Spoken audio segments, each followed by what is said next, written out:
ఆడబిడ్డల్ని ఎంత వేధించారు, ఎంత మానసికంగా దెబ్బతీశారు, సమాధానం చెప్పే పరిస్థితి ఈ సైకో పార్టీకి ఉందా అని మిమ్మల్ని అడుగుతున్నా. వీళ్ళు కావాలన్నా మీకు అని అడుగుతున్నా ఇప్పుడు. కానీ మీరేంటంటే మాకెందుకు వచ్చింది, నువ్వు పోరాడు, మేము చూస్తూ ఉంటాం అనే పరిస్థితిలో ఉన్నారు. మీరు ఉన్నారు. నేను అడుగుతున్నా, ఇలాంటి వ్యక్తి ఆ రాజకీయ పార్టీ లేకపోతే ఇంట్లో నుంచి బయట వస్తాడని అడుగుతున్నా. ఇలాంటి నేచర్ ఉండే వ్యక్తి మీరు ఆలోచించుకోవాలి. ఇవి రాష్ట్రాన్ని సర్వనాశనం చేయాలనుకుంటే కాపాడుకునే బాధ్యత నా ఒక్కడిదా, మనందరిదా అని మిమ్మల్ని అడుగుతున్నా. మనందరిదాన్ని చేయలు పైకెత్తండి. మన పిల్లల భవిష్యత్తు కోసరం ఇప్పటికే నష్టపోయాం. 2014 విభజన, రాజధాని లేని రాష్ట్రం, ఆదాయం లేని రాష్ట్రం, తక్కువ ఆదాయం వచ్చే రాష్ట్రం.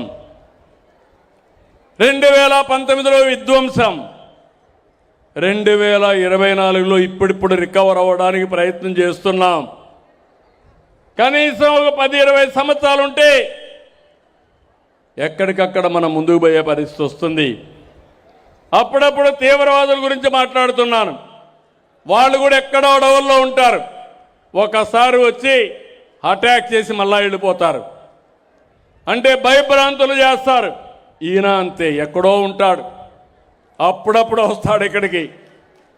వచ్చి ఒక ఇష్టానుసారంగా మాట్లాడి బెదిరించి మళ్ళా పారిపోతూ ఉంటాడు. ఇలాంటి నాయకులు మనకు కావాలని అడుగుతున్నా. సమస్యల పైన చెప్పండి, నేను పోరాడతా. వాస్తవాలు మాట్లాడండి, నేను జవాబిస్తా. కానీ అమరావతిలో అవినీతి జరిగిపోయిందంట. అమరావతికి 2 లక్షల కోట్లు కావాలంట.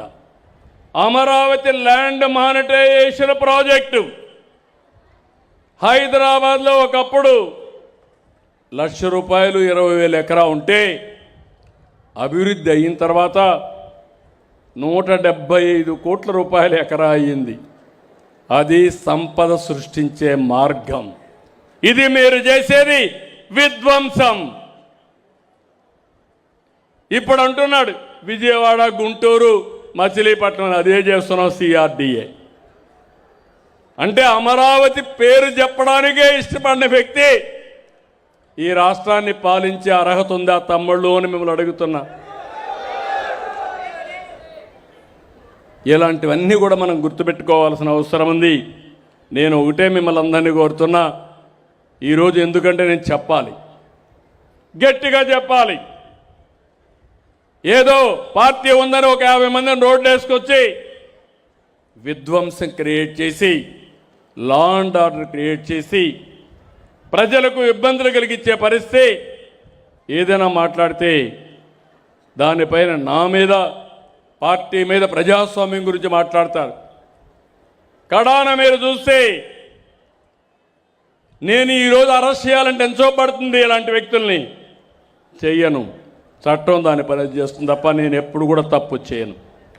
అదే ఆ రోజు మీరు చూడండి, నేను నంద్యాలలో ఉంటే నోటీసు కూడా ఇవ్వకుండా నన్ను తీసుకుపోయి ఏ తప్పు చేయకుండా జైల్లో పెట్టేశాడు. అంటే మీరందరూ గుర్తుపెట్టుకోవాలి, ఇలాంటి నాయకుల్ని మనం ప్రోత్సహిస్తే ఎవరికి రక్షణ ఉంటుంది, ఏ ఆడబిడ్డకు రక్షణ ఉంటుంది, ఎవరికి భవిష్యత్తు బాగుంటుందో ఆలోచించాల్సిన అవసరం ఉంది. అందుకే అప్పుడప్పుడు పవన్ కళ్యాణ్ గురు కూడా అంటారు, నేను కూడా చెప్తాను మీ అందరికీ, మళ్ళీ మనందరి జీవితాలు బాగుంటే ఇలాంటి వ్యక్తుల్ని చరిత్రలో మర్చిపోవాలి. ఇలాంటి వ్యక్తుల వల్ల మనకు లాభం లేదు, యామారితే మనకు చాలా నష్టం వస్తుందని చెప్పి కూడా నేను మీకు తెలియజేస్తున్నా. ఇక్కడికి వచ్చినప్పుడు నేను ఊటే హామీ ఇస్తున్నా, ఈ సభ ద్వారా ఈ ప్రభుత్వం అన్ని విధాల ప్రయత్నం చేస్తాం, సర్వశక్తులు ఒడతాం. ఈ రాష్ట్రాన్ని 2047కి భారతదేశంలోనే నెంబర్ 1 రాష్ట్రం ఏదంటే దానికి